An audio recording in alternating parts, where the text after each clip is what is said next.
What's going on, everybody? Welcome back to the Going the Distance podcast presented by ImmaculateSports.com. Twitter's at Immac Sports.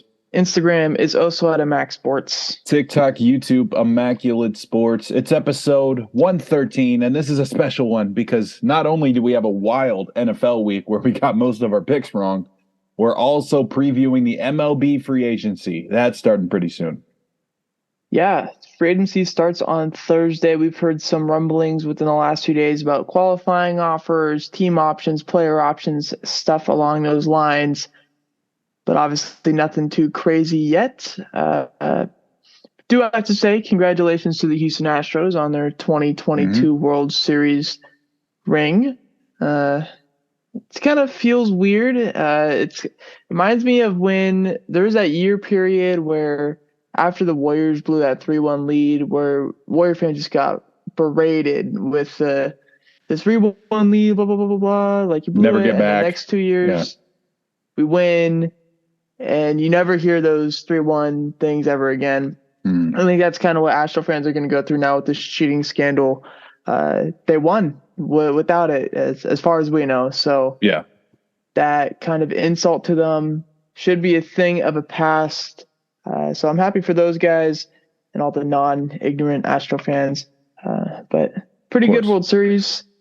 But let's go ahead and get into it, shall we? Yeah, let's go. Awesome. So for my opener, I'm going to take something from that Game 6 World Series clincher for the Astros. And I want to talk about that Jordan home run to give them the lead in the 6th inning. There's one or two moments in every single World Series that is the standout, like, shifting moment, and it's just like the polarizing moment that you have. In 2011, you had those David Freese hits in Game 6. Last year, you had the Soler home run that busted open Game 6 for the Braves to actually beat the Astros.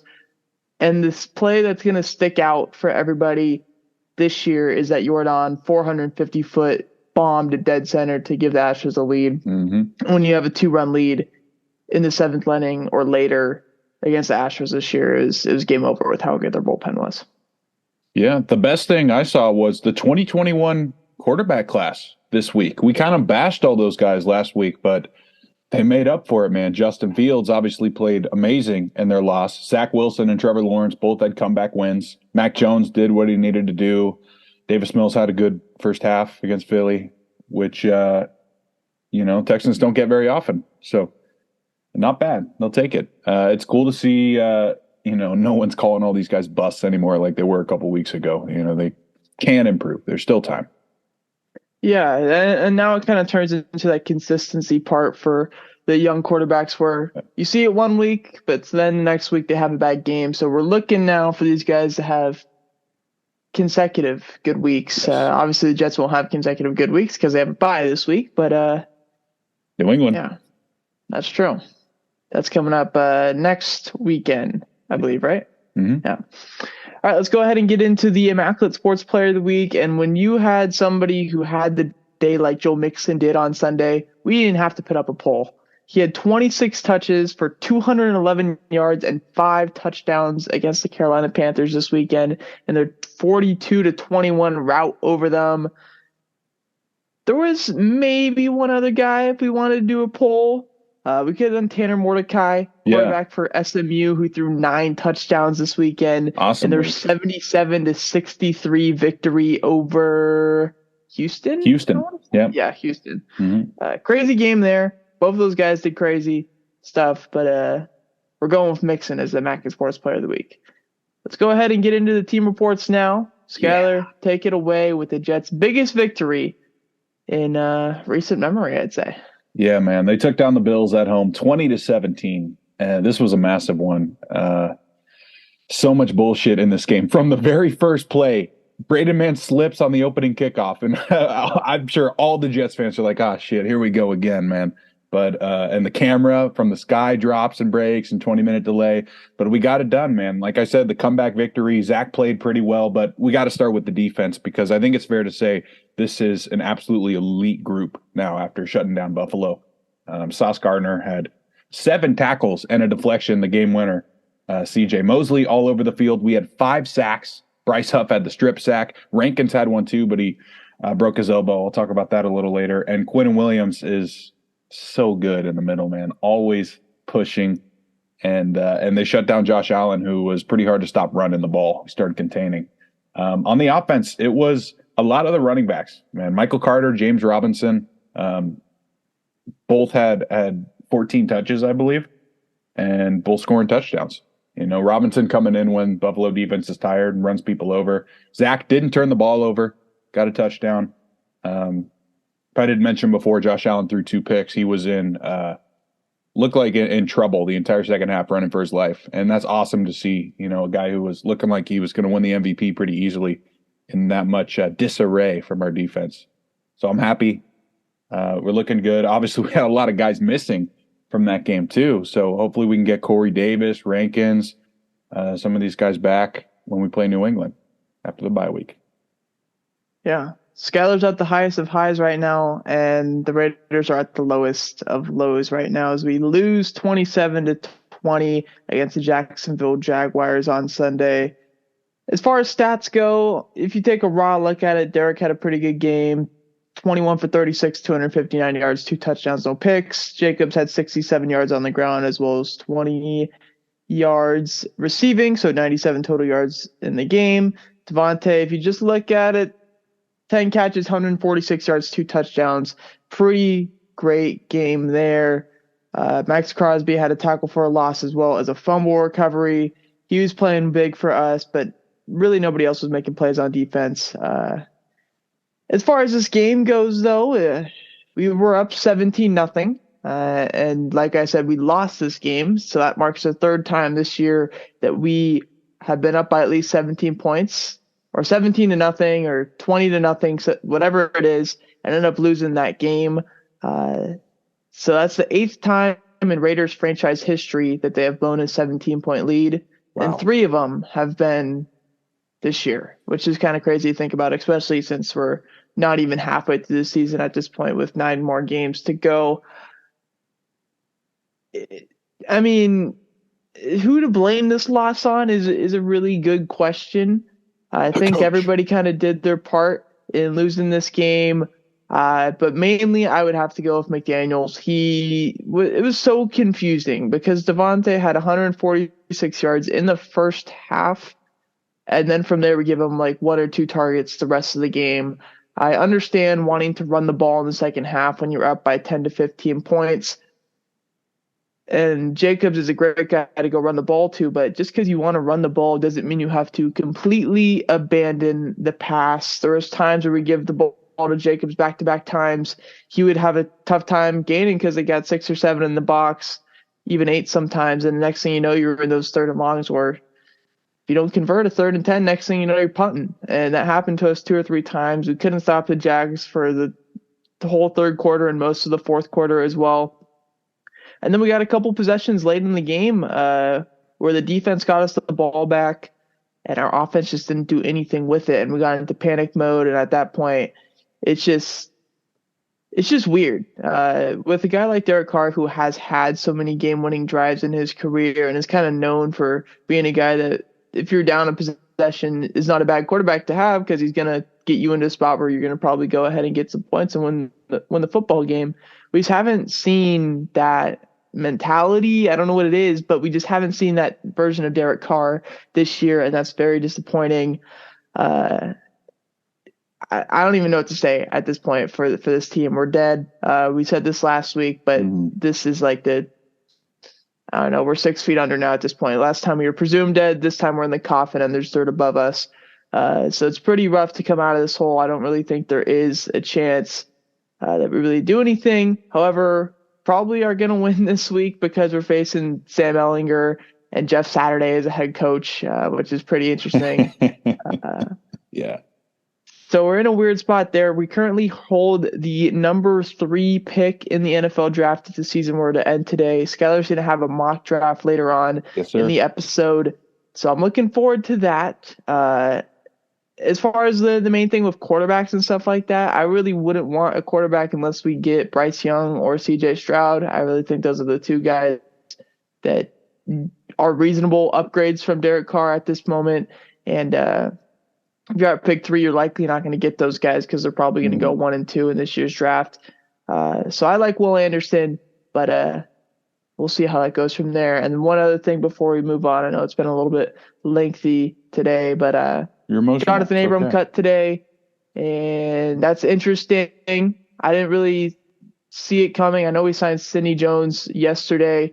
He hasn't really been great for us, but he's always been kind of that energy guy on the team that's always been fun to watch, and it has some highlight plays and has some plays where you want him cut.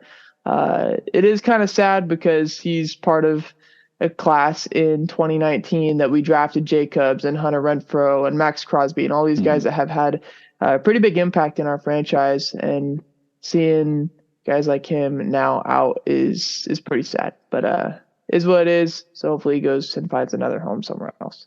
Yeah. Let's go ahead and move on though to the where we went wrong and where we went right segment of our show, where we talk about some of our picks that we did good with, some of them that we did bad with, and it's pretty easy pickings this week to find our bad picks because we all had like about 50% correct rates this week. So I'll let Skyler go first. Where do you go right and where do you go wrong? Yeah, I went right with Tampa Bay here. I still believe in them. I'm going to talk about them, spoiler, in our next segment about the power rankings for each conference. And big comeback win from Brady. Never doubted him. But where I went wrong was pretty bad. Washington. I had them beating Minnesota. They had this win in their back pocket, and they just couldn't run the clock out. They blew it. They let Minnesota hang around and won it at the end, which really sucks for me because, Washington had the right game plan, except at the end of the game.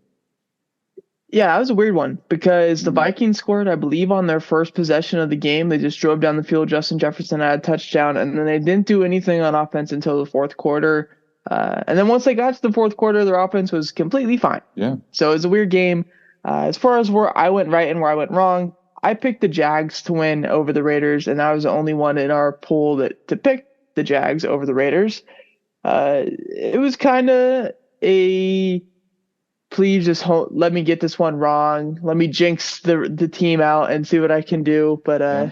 it ended up being a green in the column, so I guess that's a good pick there. And then where I went wrong has to be with Indy picking Indy over New England this past weekend, where they just couldn't do anything. I thought maybe there could have been something where the defense plays really well and the Patriots have a similar offensive game to where they did against the Bears, but that wasn't the Patriots that we saw not yesterday, on Sunday, and ended up being 26-3 victory for the Patriots. Let's go ahead and move on to our fantasy play of the week, where we give you some advice on what to do perhaps this week, as we are starting to begin near the end of the fantasy football regular season. And so my advice pick this week is going to be gear up for the playoffs. If you are in a spot that you can, if you're in a spot where you are 9-0 somehow, or 8-1, 7-2, 6-3, and you have a pretty good shot to make the playoffs, maybe think about starting to get rid of your depth, or do what you got to do to go ahead and get those top 2 players at the spots that you can, or get those guys that have a lighter playoff schedule than, say, someone who's going to a running back that's going up against Cleveland and New England and whoever it may be. Get the guys that are going up against the Raiders, or I don't know, the Chargers, who have given up a lot of rushing yards right now. So just gear up and be wary of those playoff schedules. All right. My advice is going to the other side of the fantasy owners, the guys who are not 6 wins right now, because there's a lot of running backs out there who are going to get at least 50% of their team's touches. I don't know. Every league's different, but in just one league I'm looking at right now, Jeff Wilson, Kenyon Drake, Rashad White, Jerick McKinnon, James Robinson, all these guys have scored touchdowns in the past week. This is something big to jump on, because whether it's one of your big guys getting a bye and you have to stick around, or you're like me, starting Jamal Williams on a team, even though I'm 6-3, it's hard to find that RB2 sometimes. So there's guys out there. Don't give up. Yeah. Let's go ahead and now get into where's your head at. First half is going to be occupied all football, and then the second half is where we're going to get into that not World Series predictions, free agency predictions, and some other things in there as well. So starting off with our MVP ladder, we started doing this last week. We're going to continue doing this every week now until the end of the season, until we find out our MVP. Do you have any honorable mentions you want to do before we get into our top 5?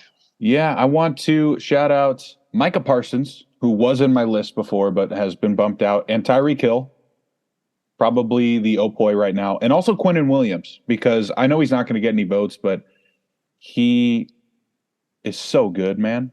Like, I don't know if I was talking to you or someone else, but he's on pace for Aaron Donald's #1 year. And obviously he's not getting quadruple teamed, but it is still very impressive. And he's the best player on a playoff team. So I want to give him a shout out.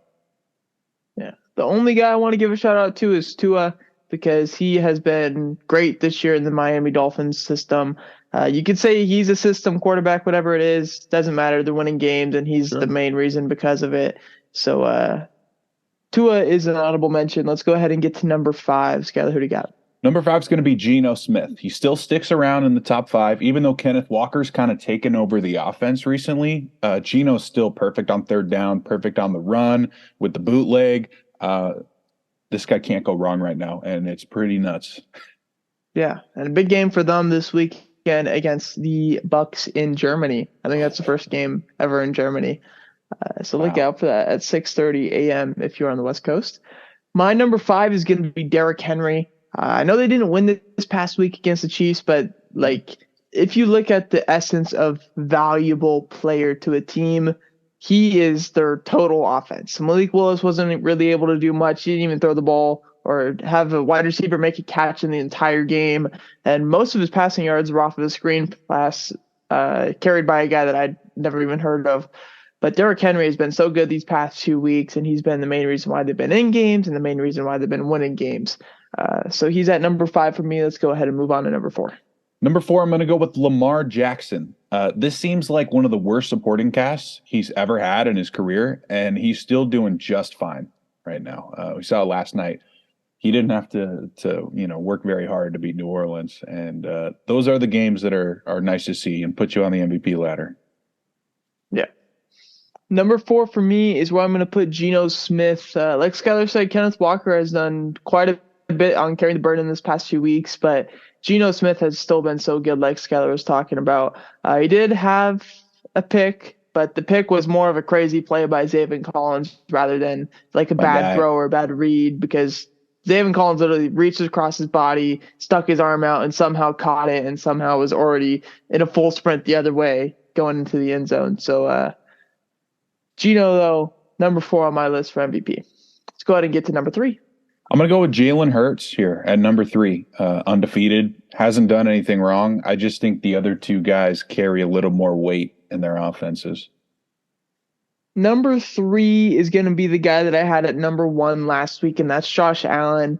At this point, they have lost a couple games. I don't really think Josh has done – I mean, he's obviously done great. He's number 3 on this list for a reason, but he hasn't really excelled in those 2 games that they've lost. I think when you look for an MVP guy, the guy that's when they lose is not the reason why they lose. And I think a couple of the dumb picks that he threw, and I mean, he still played great in some moments in that game. Like when he threw the 4th down pass that we were talking about yesterday, Skyler, like 70 yards on the run. It was a completely money pass, great play by Sauce Gardner, but he did all that he could do there. So that's why he's still at number 3.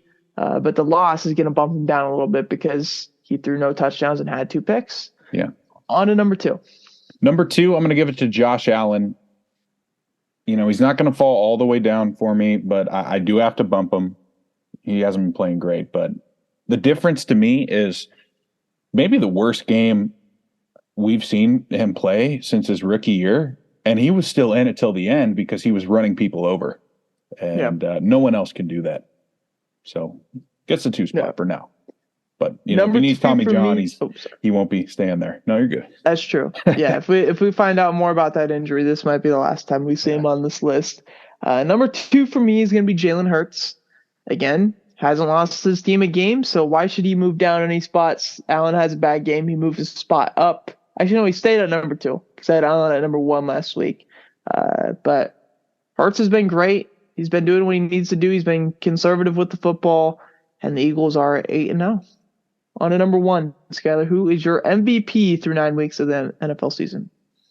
It's going to be Patrick Mahomes, right? We saw last night. He didn't get 2 nights ago. I apologize. He didn't get very much help at all from his receivers and his all-pro tight end, and he still managed to keep him in the game with his legs even. He's, like we said earlier, he's the most overpowered player in the NFL right now. Number 1. Yeah, there's a reason why we called this guy the most unstoppable player in the league a couple weeks ago, and he truly is. If he wasn't a guy that had that not multi-billion, but $500 million contract, we would be seeing him run. And when Patrick Mahomes is able to get out of the pocket and run and scramble and make plays on his feet, he is nearly just as good as any other quarterback in this entire football league. So Mahomes right now is my MVP.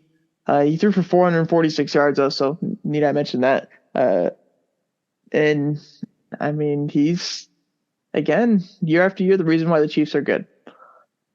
Also Andy Reid, too. But yes, of course. Let's go ahead and get to our second thing, our AFC top 5 power rankings. Maybe this is something that we could do week by week, too, as we kind of start to know certain teams more and see, maybe like weave out some of the different headlines that we've had over these past few weeks. But number 5, Skylar, who is the 5th best team in the AFC right now? I'm going to give it to the Dolphins right now with an honorable mention to Tennessee because it's not really their fault. They had to throw Malik Willis out there, but it still happened, and it was horrible to watch. So Miami gets the nod. The offense is pretty nuts right now. They just re-signed Bradley Chubb, hoping to get the defense going, and they're going to be in the playoffs. Yeah.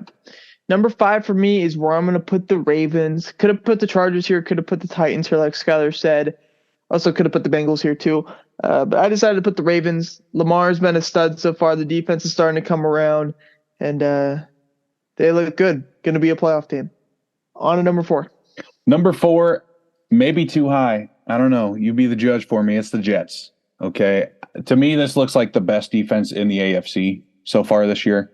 And I know it would be nice to see Zach Wilson do a little more, but he doesn't have to right now. And he didn't have to beat Buffalo, which is ridiculous. So that's why this team's number 4 for me in the AFC. Yeah. Number 4 for me is going to be the Dolphins. Their offense is absolutely electric right now. Their defense is starting to come along a little bit. I know they allowed 32 points to the Bears, but first week with Bradley Chubb, and they look pretty good right now. Sitting at 6-3, going to be a playoff team as well. So they have the number 4 spot for me. On to number 3. Number 3, I'm going to give it to Baltimore here. You don't want to play in Baltimore. All the reasons I talked about Lamar Jackson earlier, possibly one of the worst supporting cast he's had, and they're still killing people. Be nice to get some more secondary members maybe, and maybe that's why they won't be Kansas City or Buffalo, but for now, they're number 3. Number 3 for me is where I'm going to put the Bills. They if they have no Josh Allen, then it's going to be kind of weird, especially because that's what their offense has been these last few years. And so if they have to throw Case Keenum out there, whoever is their backup, it's going to be bad. As of right now, we don't know that. Their defense is still great. Josh Allen is healthy. I think this is exactly where I'd spot him at number 3. On to number 2. Number 2, I'm going to put Buffalo because even with Josh Allen out, I think Case Keenum can get the job done. You see what Minnesota's doing right now with Kirk Cousins? They're simplifying everything. And Case Keenum even did it in Minnesota. Made the championship game, right? So it's possible. It did take a Minnesota miracle to get him to that championship game. And they did get blown out by 28 points in that championship game. But that's besides the point. Number 2, Skyler's smiling, as he should be, because the Jets are number 2 for me right now. Yeah. I like the defense so much that's why they're at number 2. If it's solely based off of offense, they'd be somewhere probably at like 9 or 10. Skyler's doing his JETS, Jets chant to me right now. But the defense is young. The defense is exciting. It's strikingly similar to the 2019, I think, Niners team. And obviously it is because they have the exact same coach as that guy. Yes. They look like they have budding stars all over the defense. And defense is something where confidence plays in so much. if you have a team that just shut down a guy like Josh Allen to having no touchdowns, 2 interceptions, you go into your bye week, sometimes you can get too high and it ends up hurting you, especially if you have a bye week like this and you're going up against a team like the Patriots. But I think losing to the Patriots the first time is going to make them be like, okay, yeah, let's beat these guys this time. It's in their house. We got to do what we have to do. And if you do, then you're 7-3 and you're probably sitting at the top of the AFC, rhyming accidentally. Yes, sir. Let's go to number 1. Kansas City. Unstoppable. They did lose to Buffalo. And the Colts. Yeah. But when you have the most unstoppable player in the NFL, you're going to be the 1 seed. I don't know what else to say about this team, right? I mean, they could run the ball a little bit better, but who cares? They're winning. Yeah. Yeah, Chiefs are number 1.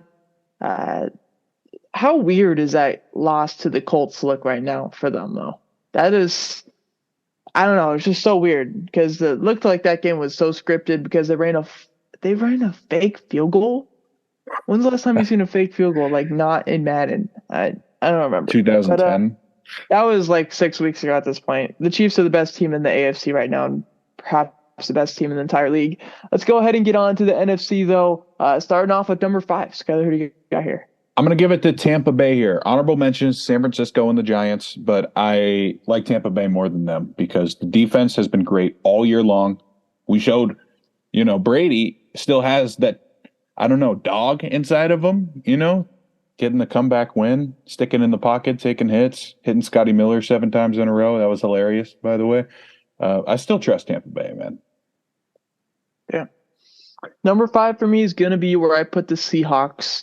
I really like this team. They're super fun to watch, but I just don't know how they can keep up with some of these higher tier teams in the NFC. You'll see that I didn't put the Giants on this list, so just because they beat them doesn't really mean anything to me right now. It was a great win at the time, and it still is because they're 6-3 atop of one of the toughest divisions in all of football. But Seahawks are at number 5, and you'll see why as we go throughout this list. On to number 4. Yeah, I have the Seahawks at 4 here. I don't really know how much I can trust them, but that's how I feel with the entire NFC right now. But, like we were talking about, Geno Smith getting the job done. When he can't, then there's going to be a problem. But offense is just fine. Yeah. Number 4 for me is going to be where I put the Niners. They did have a big win over the Seahawks in week 2. So that's why they are above them. And they since then have improved, in my opinion. I know Trey Lance got hurt a long time ago, but they added Christian McCaffrey, and he's one of the best playmakers in all the National Football League. So number 4 with a good defense is where I put the Niners. On to number 3. Number 3 is going to go to the Vikings here. They've played in a lot of close games, but they're 7-1. So they get a top 3 spot here. And, similar with some of these other teams, they're going to be in the playoffs. We know that, barring a major injury, they're going to be just fine. Yeah. Number 3 is going to be where I put the Cowboys, perhaps the best defense in all of football right now. Offense is still kind of sputtering. I know they scored 49 points in their last game, but it just doesn't fully seem quite fluid yet. I don't know how to really phrase that, but the Bears, they've been ran over by a lot of teams this year. And so I think that 49 points doesn't look as good unless you're going against another good team and you put up 30 or 40 against them. But the defense looks really good, and they're in a strong NFC right now. So I have them at number 3. On to number 2. Number 2, I have the Cowboys because I think that defense can legitimately take them to the Super Bowl. And Prescott's back. He looks fine. Let's see him play somebody good. Yeah. On to number 2 for me is where I'm going to put the Vikings. Please tell me you saw that video of Kirk Cousins on the plane. Mm-hmm. Okay, good. Something about that video, the new nightmare Kirk Cousins.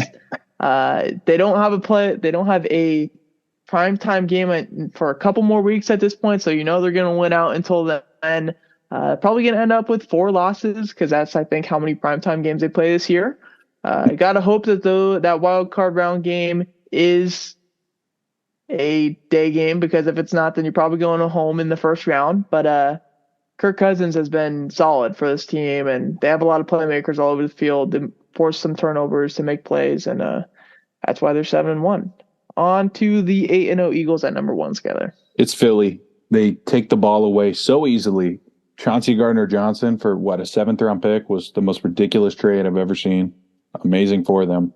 Jalen Hurts is ready. I don't think this is going to be another year where he gets smacked in the first round. He's ready to take this thing to the distance. Yeah, the Eagles look like the best team in football right now. I don't know why there is that stigma that they haven't played anybody good. I know they played Cooper Rush's Cowboys, but they dominated that game. It seemed like they played Kirk Cousins on primetime, but they absolutely destroyed them. And they haven't really been in a spot where they are threatened in a game. And partially that's because they have a plus 15 turnover differential through 8 games. Closest team to that has a plus 7 differential. So they have double of any team in the league. And they don't turn over the football. So, they look like the best team in football as of right now. All right, let's go ahead and send it to halftime. Starting off with, per usual, the NFL injuries. All right, welcome to halftime. We're going to start it off, like always, with the NFL injuries. Especially an interesting one here to start it off. Xavier McKinney, Giants safety, broke multiple fingers in an ATV accident, underwent surgery. According to Josh, this is like the Giants' Iron Man of the defense, has been their best player since drafted on the defense. So that's unfortunate for them. I don't know how long he's going to be out. Maybe they don't even know yet.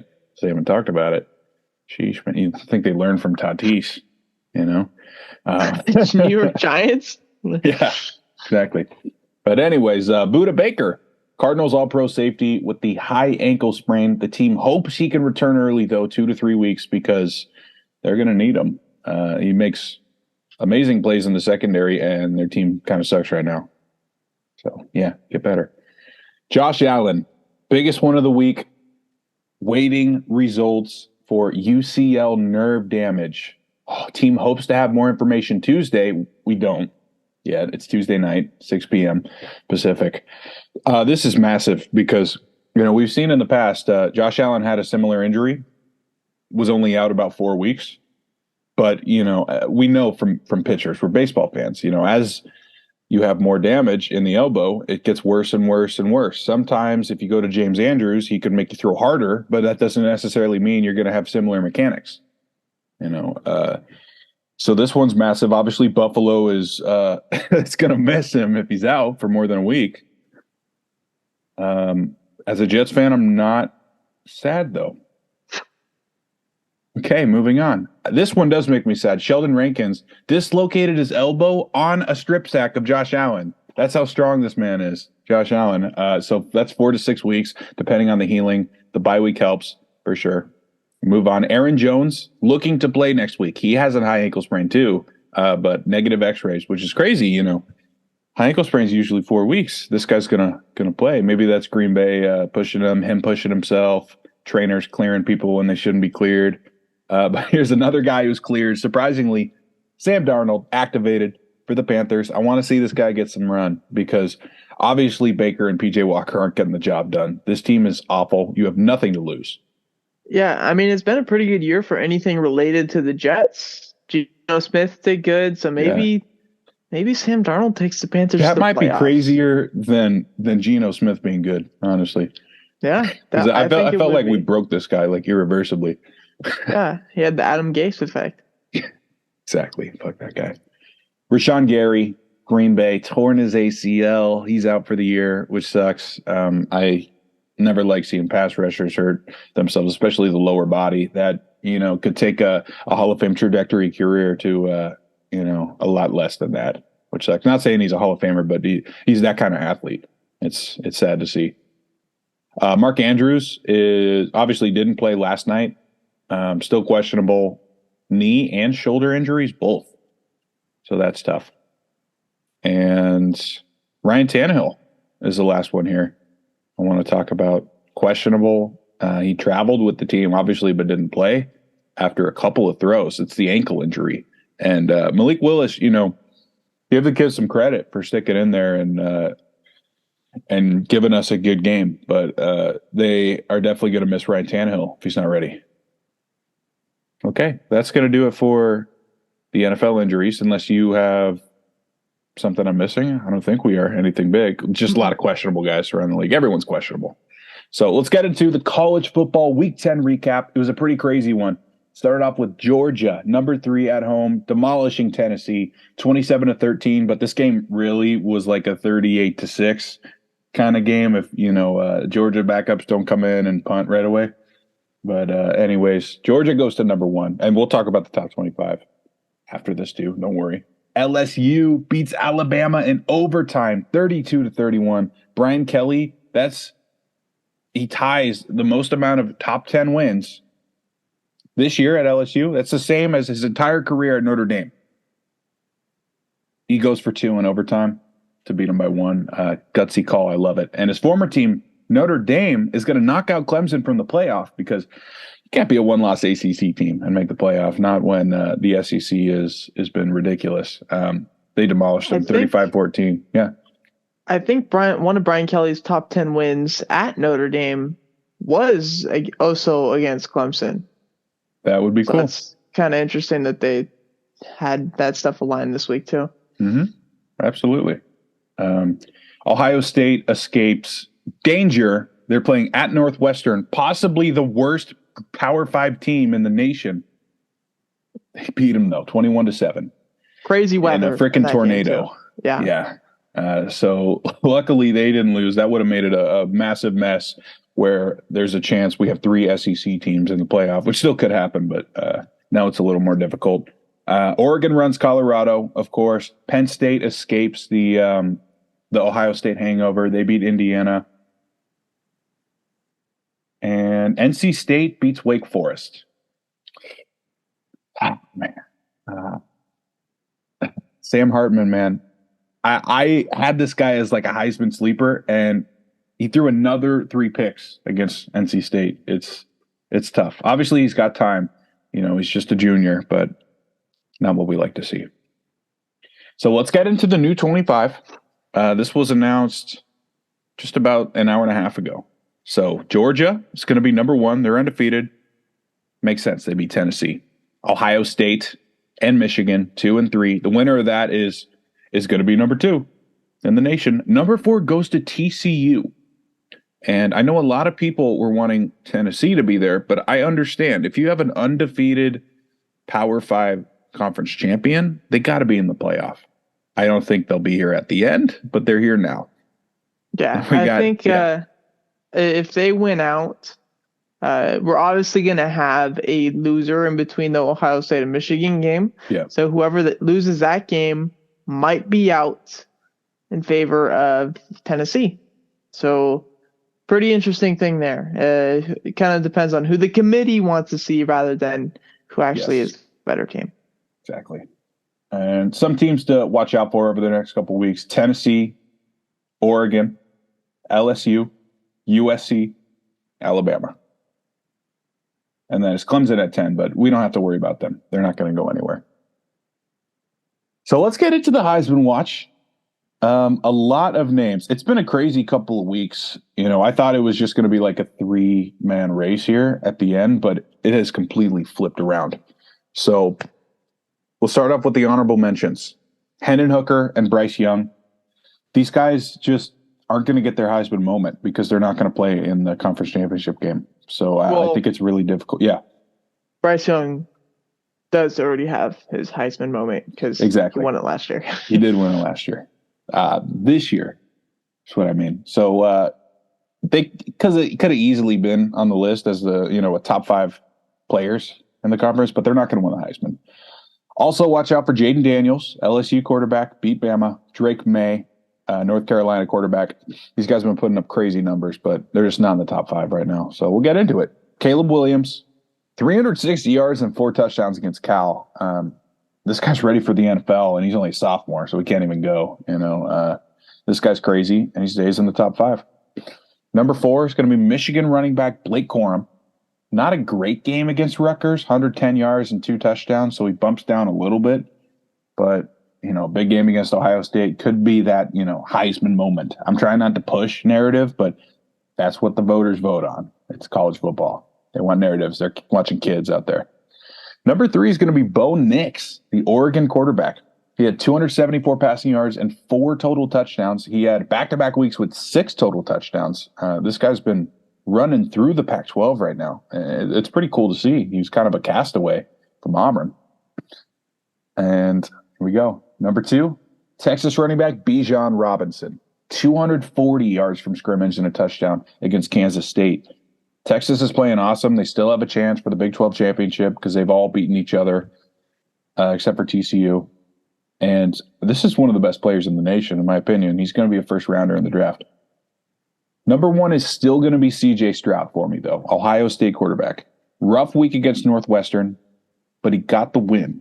I don't think the committee cares about his stats against Northwestern. I think they care about what he does against Michigan. So he's still at the top here.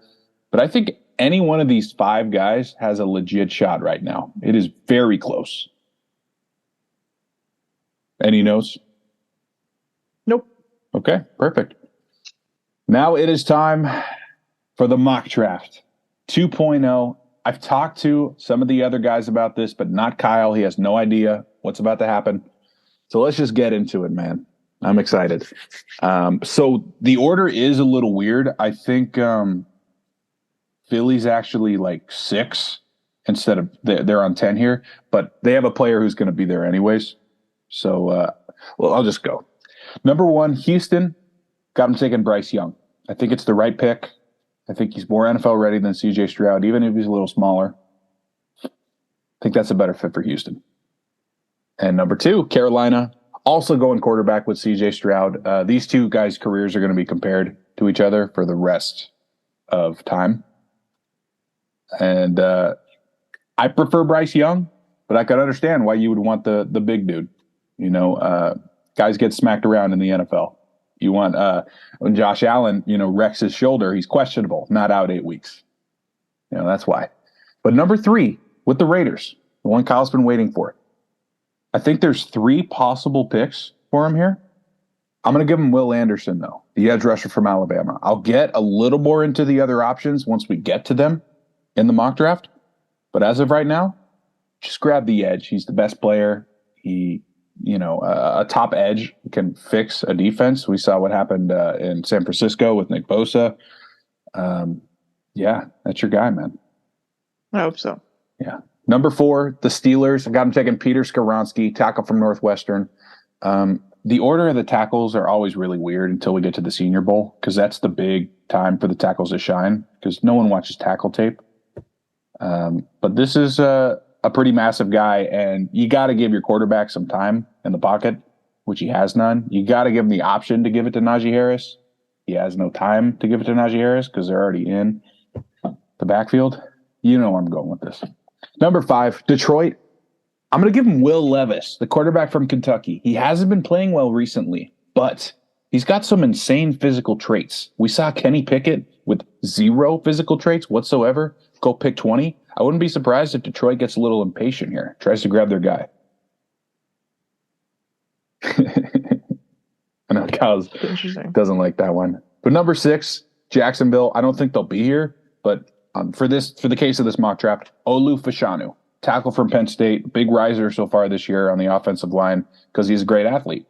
And I don't think Jacksonville's going to take an offensive skill position. They just took defensive line back-to-back years. So here's a tackle for him. Number 7, I have the Cardinals taking Keely Ringo, the corner from Georgia. Their secondary is horrible. The entire defense is horrible, I think. They could easily go D-line here, but I went with Ringo for the sake of what I've been hearing. So I like Ringo. We'll move on. Number 8, the Bears. Got them taking Jackson Smith-Njigba from Ohio State. They need a wide receiver 1. They don't have one. Chase Claypool had a pretty good game last week, but he could be leaving too after this year. So Jackson Smith-Njigba is that guy. Number 9, the Packers. Another team probably won't be here, but for the sake of them being here, let's give them Jordan Addison.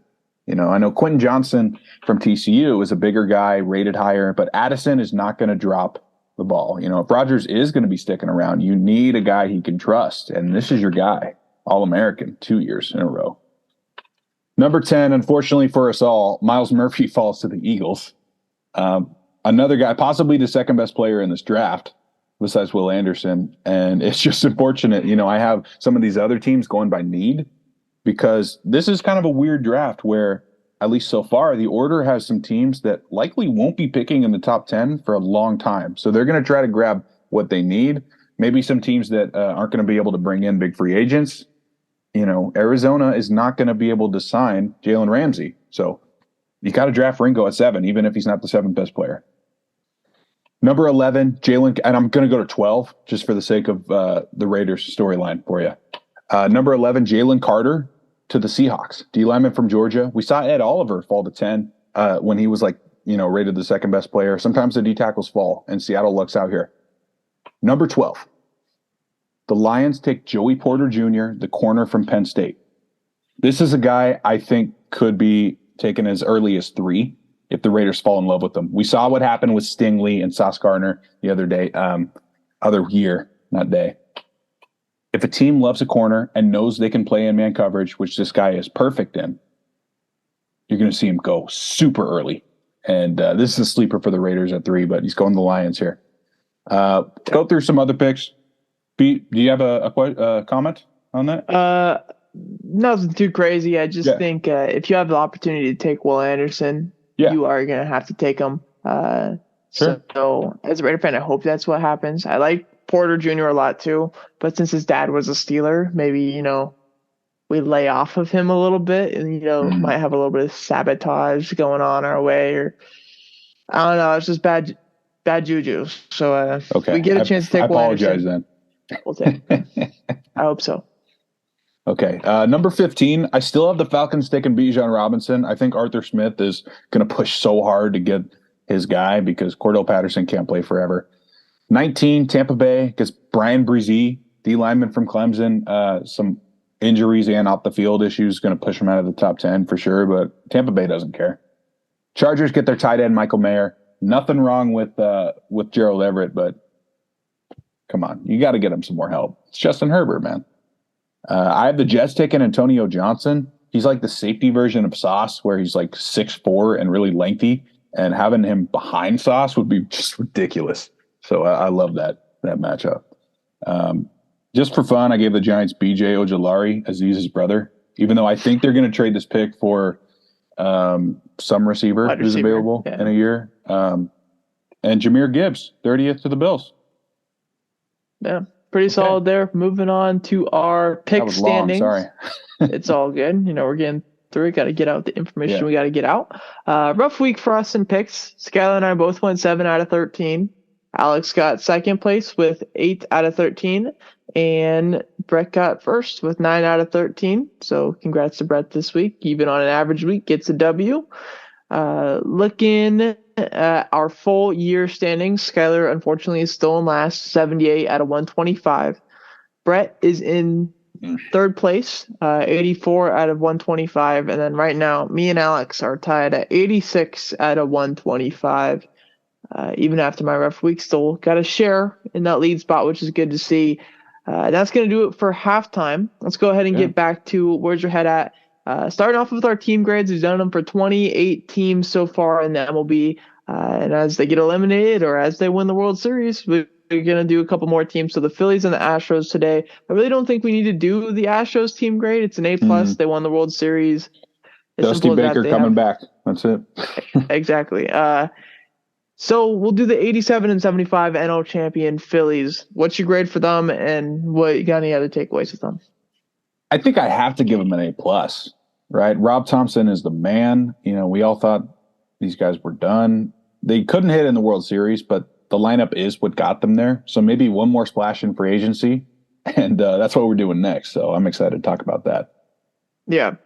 I gave him an A. I just think it's obviously a great year. But once you get to the World Series, you have to win it. I think it's so hard to get to the World Series, and there's a reason why we haven't seen a repeat winner in the 2000s is because it's so hard. It's so fluky. Just because you play so good doesn't mean something's going to go your way. You can hit a ball 120 miles per hour and hit it right to the shortstop or right to the left fielder, whoever it may be.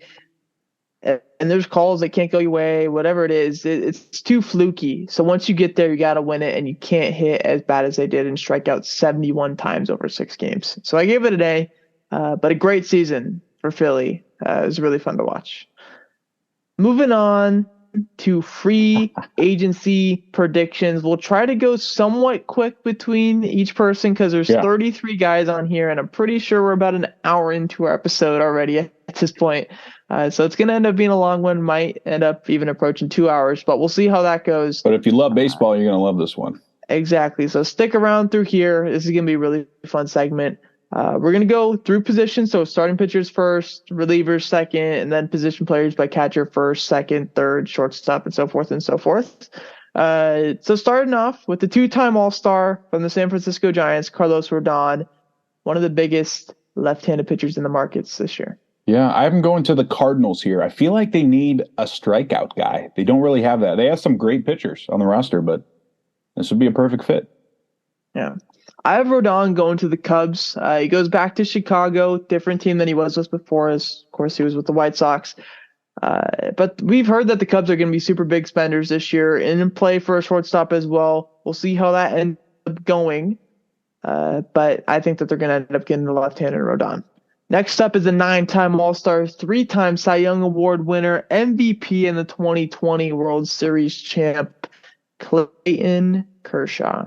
I feel like if Kershaw ever leaves the Dodgers, it's going to be to the Rangers, and the Rangers are going to be dishing out money. You know, they have been the past couple of years. So I'm going to say this is the year it finally happens. He ends his career in his home state. I think he stays with the Dodgers just like he did last year. Next up is the 4-time All-Star, 2-time Cy Young Award winner, Jacob deGrom. There's no way the Mets can let this guy leave their hands. I mean, I know, you know, there's been some Atlanta rumors, but if the Mets have the money, there is no way you can let this guy leave the building.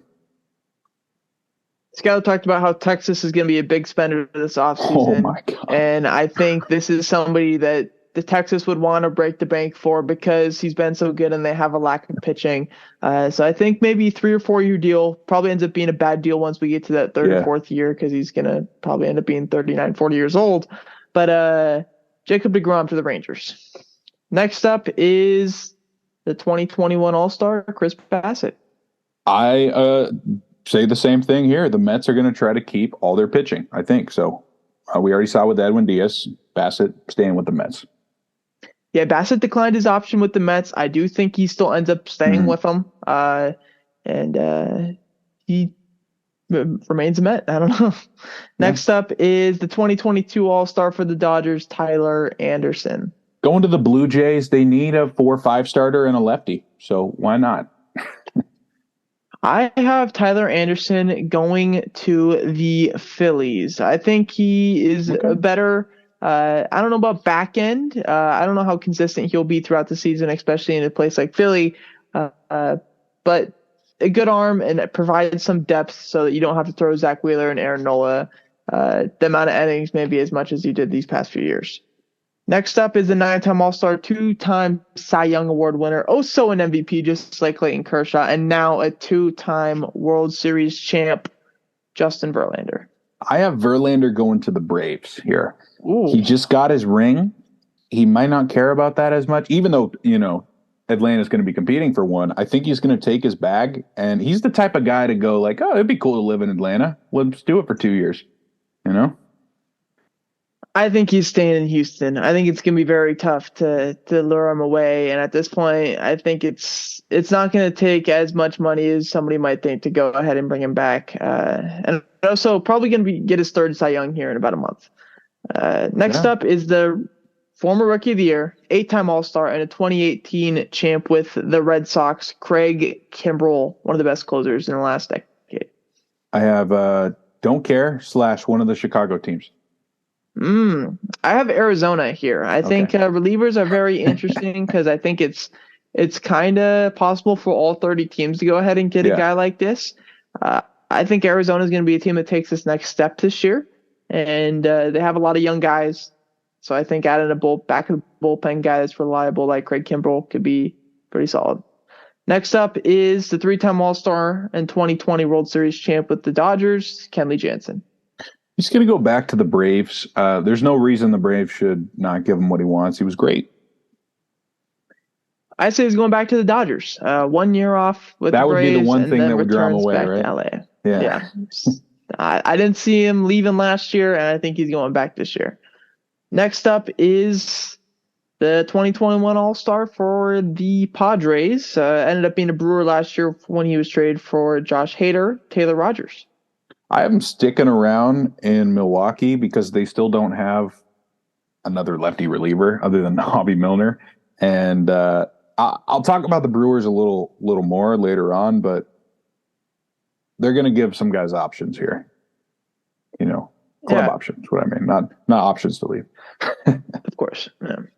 I don't think he stays with Milwaukee just because of Devin Williams, and I think he can be a closer in a few spots. Okay. We talked about this team spending a little bit, and I'm going with the Rangers here for Taylor Rogers. Okay. Next up is the 3-time All-Star 2016 champ Wilson Contreras, who just declined his qualifying offer that he received from the Cubs today. Can be a free agent on Thursday. Where do you think the top catcher in this year's market goes? He's going to go to the Cardinals. Replace Yadier Molina. It's just a perfect fit. I think that'd be crazy. Just the Cubs-Cardinal rivalry and switching over. It'd be, I don't know. I have him sticking with the Cubs. I think he declines this offer, ends up getting more money. There's a reason why they didn't trade this guy at the trade deadline. Partially that was because the trade fell apart with Houston, and that whole saga has kind of came out in the last few days. But I think that's destiny at this point. I think Wilson Contreras will end up being a Cub, most likely for life. Next up is the 2021 All-Star, had a down year this year. I think was injured for part of the season as well. Mike Zunino. Yeah, I didn't really know what to do with this because Tampa Bay didn't offer him an option, but I think he still goes back to Tampa Bay, maybe on a minor league deal, and tries to prove himself again. I have him sticking with Tampa as well. Another kind of platoon bat that would work well in their lineup. Yeah. Next up is a 3-time All-Star and 2020 AL MVP, Jose Abreu. Jose Abreu is going across the pond to the Cubs, switching sides, and immediately becomes their 3-hitter. Yeah. I think that would be interesting. However, I think he goes to the World Series champion Houston Astros and plays first base for them after Yuli Gurriel retires. Oh, that'd be nice. Yeah. Next up is a 3-time All-Star, 4-time Gold Glover, and the 2016 World Series champ, Anthony Rizzo. This is where I have Houston stepping up. They desperately need first base /DH, and this guy can do it. He raked last year. Rizzo's an interesting guy. I think there's a lot of teams that would be interested in him. He declined some sort of qualifying option or player option, whatever it is. I think he's going back to San Diego where he first started his career. It comes full circle. We know AJ Preller's not afraid to spend money, and I think he's going to go ahead and get a first baseman because of Josh Bell being a free agent as well. So where do you think the Josh Bell ends up going? He's going to go to Tampa Bay. I saw some report about Josh Bell rumors, and one guy from CBS Sports says Tampa Bay loves guys who hit the snot out of the ball. It's a perfect fit. Yeah, that's true. I really like Josh Bell. I think he's going to do good for a team, and I think that team is going to end up being the White Sox once they lose out on Jose Abreu. So we see this every year where the market's kind of set by a guy, the first guy that signs, and then after that, all the pieces kind of fall in place. I think Abreu ends up being that first guy, and then after that, these other guys end up signing, and I have Bell taking Abreu's spot in Chicago. Okay. Next up is the 2016 All-Star and the 2-time World Series champ in 2012 and 2014, Brandon Belt. Brandon Belt's going to get paid by Pittsburgh. I don't think he's going to mind being their 3-hitter there because Brandon Belt just likes to rake, man. And, we saw what Josh Bell did there as a left-handed hitter. I know he's a switchy, but like his most famous homers from the left side, I can just vision it. Yeah, I did not see that one coming at all. I mean, maybe Pittsburgh's a good fit, but I just did not see Pittsburgh's name coming up in any of this.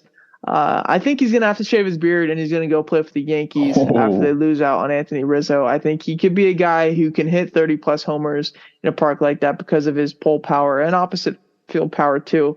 So, belt to the Yankees. Next up is a two-time All-Star, Gene Segura, who finally made the playoffs for the first time in his career with the Phillies this year, of course. yeah. I have the Red Sox going after Gene Segura here. I think they're going to lose their shortstop and, slide guys around. And Gene Segura, he just feels like a Red Sox. He makes a lot of mistakes, but he's pretty clutch too. Yeah. I have Segura going back to the Phillies. The Phillies declined his team option that he had for like $17 million. I don't think he's worth that, so I don't think he'll get that from anywhere else. I think Philly's going to end up wanting to bring him back because they realize the guy that this guy can be, and maybe if he wasn't that good this year, he still can come back and be a guy that was better than that in next year. Next up is the two-time Gold Glover, surprisingly never been an All-Star, Colton Wong. He's going to take the club option. I think it's $10 million to go back to the Brewers, but the Brewers don't have any money, so they're going to immediately trade him to Chicago, the White Sox. Mm-hmm. Yeah. Skylar mentioned Gene Segura going to Boston. I think Colton Wong ends up being the guy that does go to Boston. So I have him playing second base over there because they lose their shortstop. Next up is the 2021 All-Star Adam Frazier. He's going to go to the Tigers because they don't hit for any contact at all. This would be a nice, not really veteran, but a guy to, teach how to hit some of these young guys, because obviously Miggy's not doing a good enough job. Yeah, he had a down year this past year. Adam Frazier played good defense, but didn't hit like himself this year. It's kind of weird. So I think he's going to have to go on a prove-it deal. And I think that prove-it deal will end up being with the White Sox where he can kind of play all over and play good defense too. On to the shortstops. We have four of the biggest guys on here.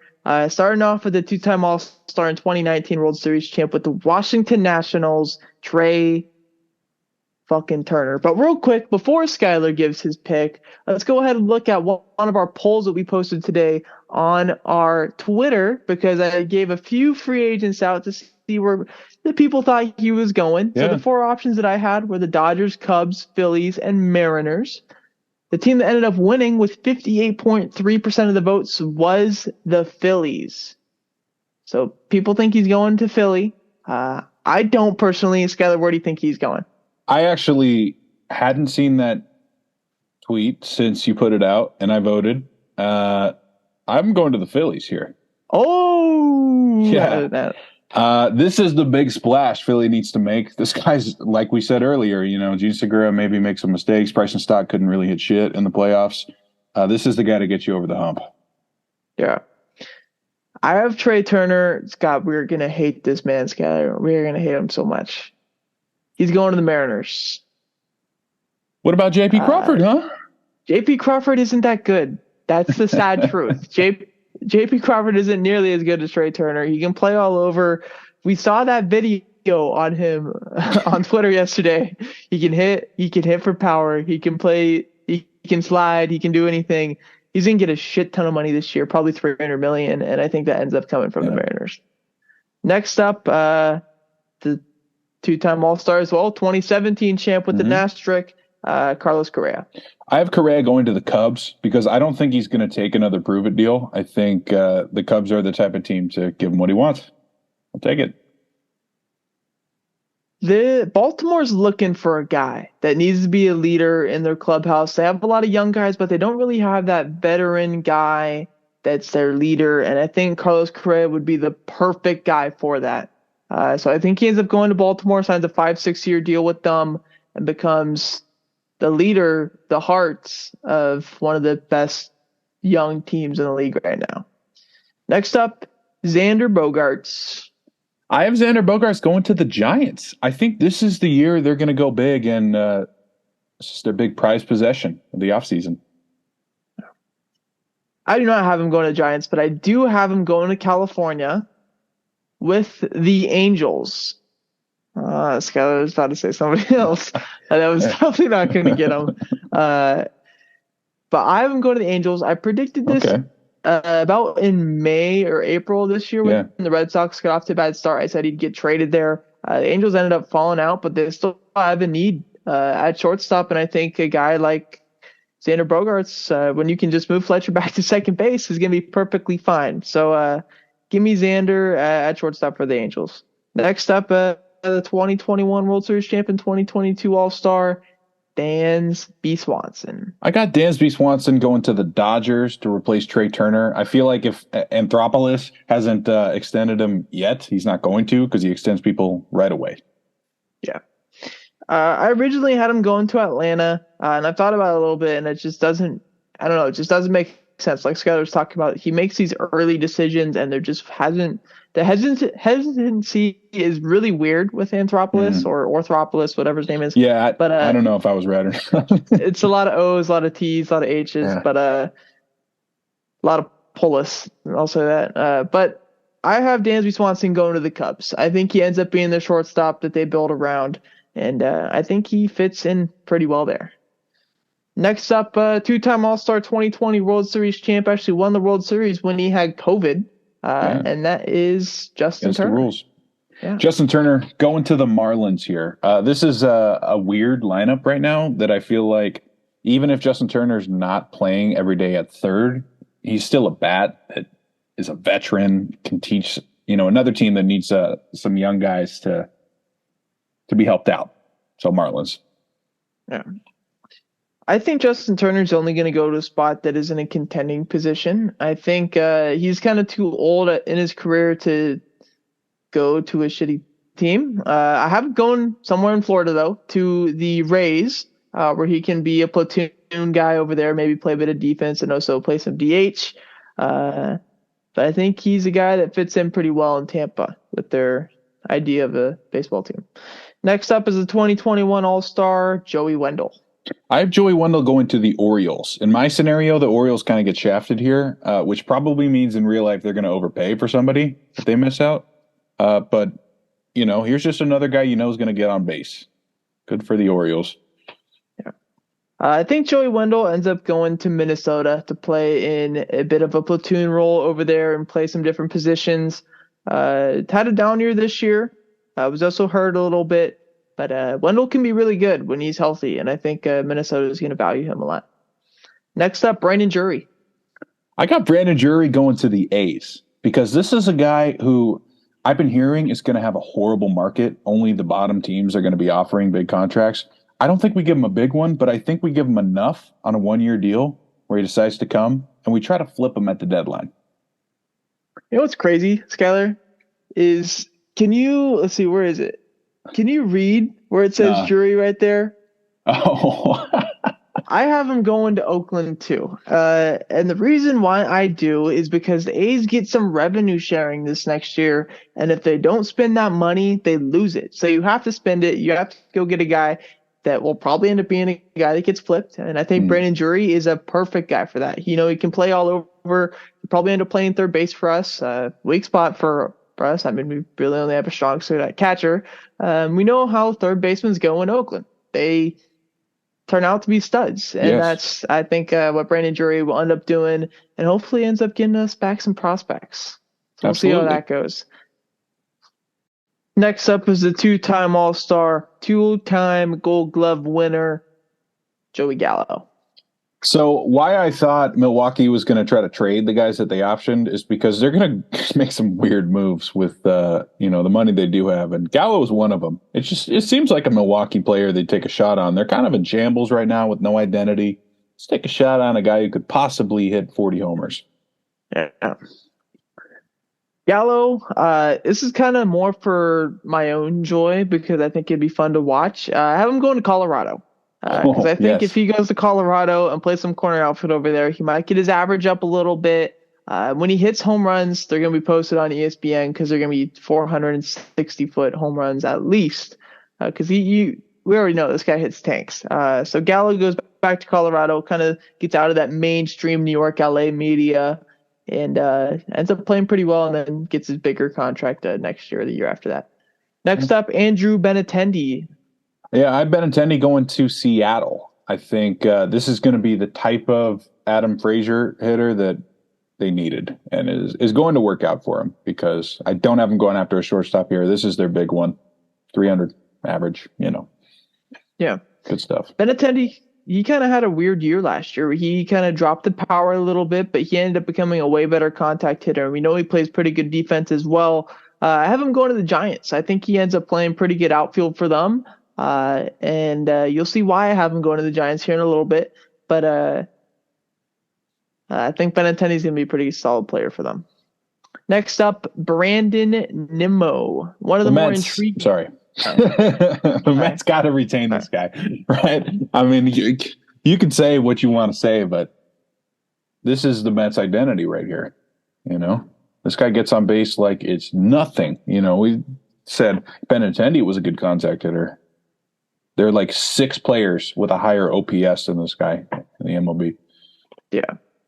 I think Colorado is going to pay a lot of money for Brandon Nimmo. And I think a guy like Brandon Nimmo in Colorado can end up having like an MVP caliber season with how he hits over there. He can hit 30 homers. He can have 100 RBIs. He can hit 340. He can get on base 41 out of 100 times. He can have a crazy season in Colorado. We've already heard reports that they're willing to spend a lot of money for him. Next up, though, that would be pretty cool.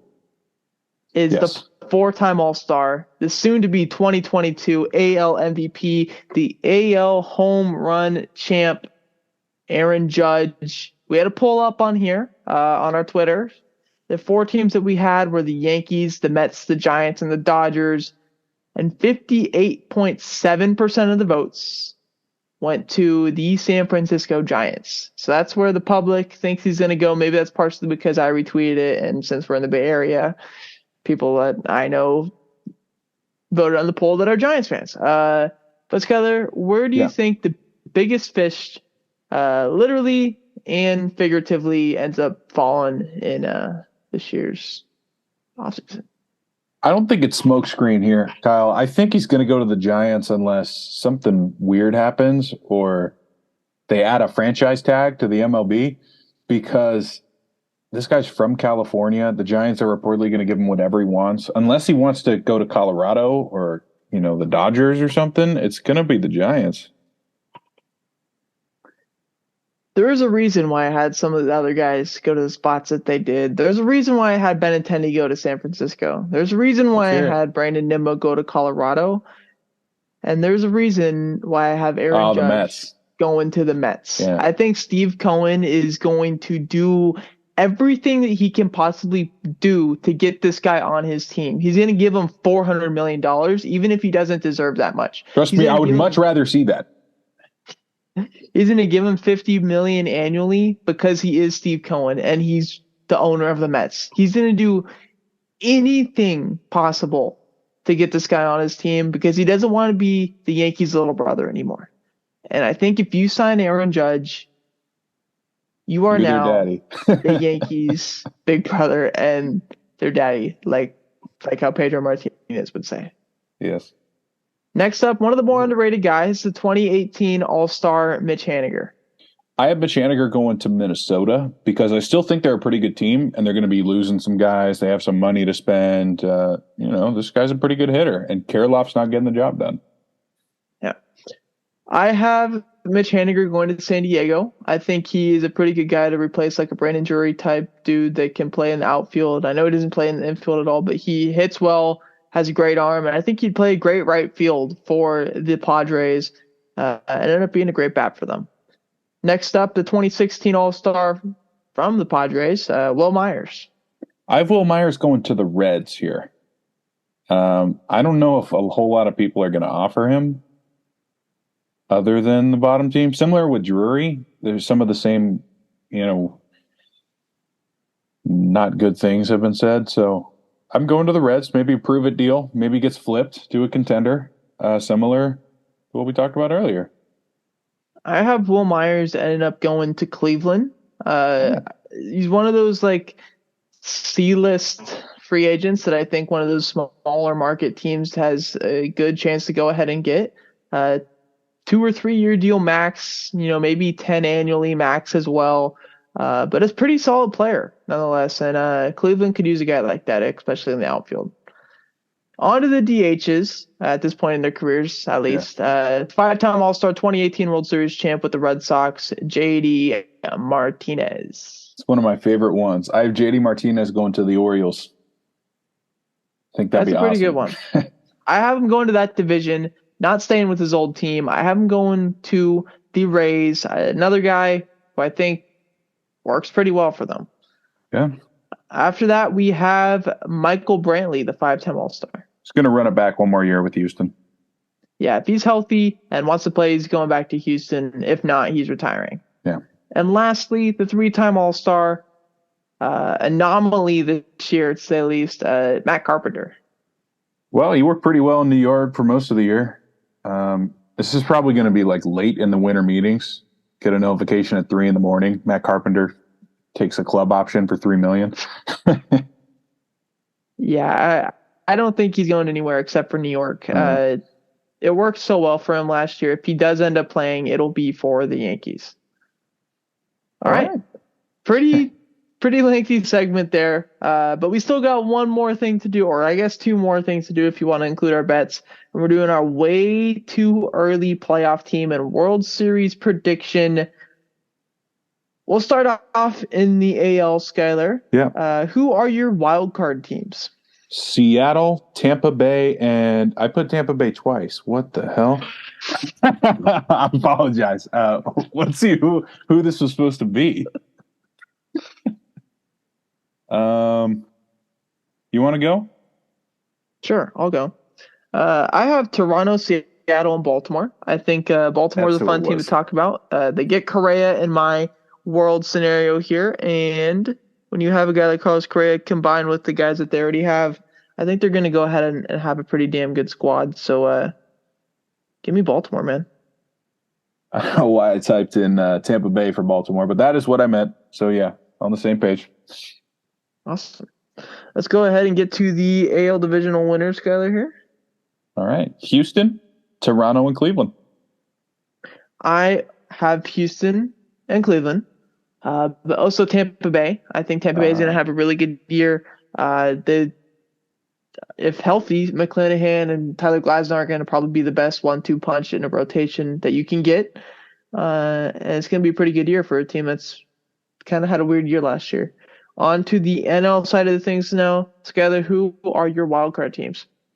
Philly, the New York Mets, and San Francisco. San Francisco with the big signings obviously helps them out. My wildcard teams are going to be Atlanta, because the Mets win the division with Aaron Judge. I have San Diego because the Dodgers are the Dodgers. And my surprise team out of anything in this entire thing, I think the biggest surprise that I'll have will be right here, and that is the Arizona Diamondbacks returning to the playoffs. I think their young core is a year ahead of schedule. Corbin Carroll goes ham. Alec Thomas goes crazy. Dalton Varsho just improves. And Craig Kimbrell, gets some saves for them, I guess. I don't know. Skyler's put on his U of A hat right now. Let's get to the division winners in the NL. Skyler, who do you got here? All right. In the NL, I have the Dodgers, the Braves, and the Cardinals. I also have the Cardinals and the Dodgers. I have the Mets here as well, like I mentioned a little bit earlier. What about a World Series prediction, Skyler? Who do you got? So my winner in the AL is going to be Houston. I think the AL is going to get a little worse this year, and that isn't good for the rest of us. So Houston wins it pretty easily. And I have the Dodgers finally getting back there again. I think they're going to replace just as well as they bought this year, and maybe they just needed another year with that new core together. So Houston's going to beat them, unfortunately. First back-to-back winners in a while, but shakes it up a little bit with the Dodgers. Baseball's so tough, man. I don't want to pick a return or a repeat winner, so I'm not. I'm going to go with – oh, this is tough. Crazy one. Padres over the Rays. Nice hat, Skyler. Thank you. Let's go ahead and get to our layups and bold predictions before we get on out of here. I kind of felt like an climactic ending to our World Series predictions there, but we've been over so much baseball stuff already. We're kind of getting a little tired at this point. But let's go ahead and get to our bets. Last week we were 0 for 4. We had a really bad week. I had the Chiefs minus 12 versus Tennessee for my layups. Skyler had Tennessee, the college team, plus 8.5 versus UGA. That did not happen. This week, I have the Chiefs again, minus 10 versus Jacksonville. There's a pretty common thing to do where you bet on a team that didn't cover the spread versus a team that did cover the spread the past week. And Kansas City is one of those teams. So I like them against Jacksonville.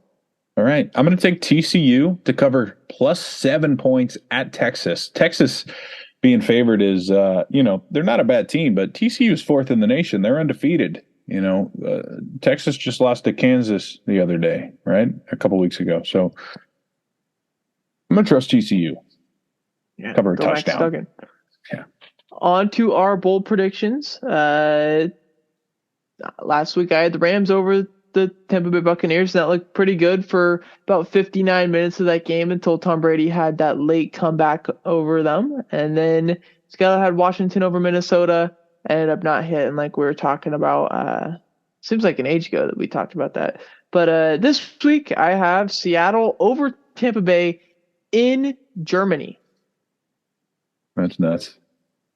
I'm going to go with the Broncos to beat the Titans. Denver coming off a bye. Maybe they fixed their offense. Who knows? But Tennessee's offense didn't look very good. And, we know Denver's defense is great. So it's an upset for a reason. If Tannehill doesn't play in that game, we might see 11 total points in that entire game. Mm-hmm. But, it's going to do it for episode 113. Probably end up taking about 113 minutes for this entire episode to be done. But it's a fun one. Obviously talked about all of our MLB stuff. Got on our NFL stuff too. Next week, it'll hopefully be our reactions to some of the biggest signings that we saw in the MLB, and then of course lockouts. NFL week by week. Yeah, our first off season in 2 years without a lockout, which is nice. Yeah. But that's going to do it for this episode. We'll see y'all in episode 114. Make sure to keep our Twitter notifications on. Check out on Instagram to keep yourself updated. You got any parting message? Go Jets. Yeah, go Jets, man. Yeah.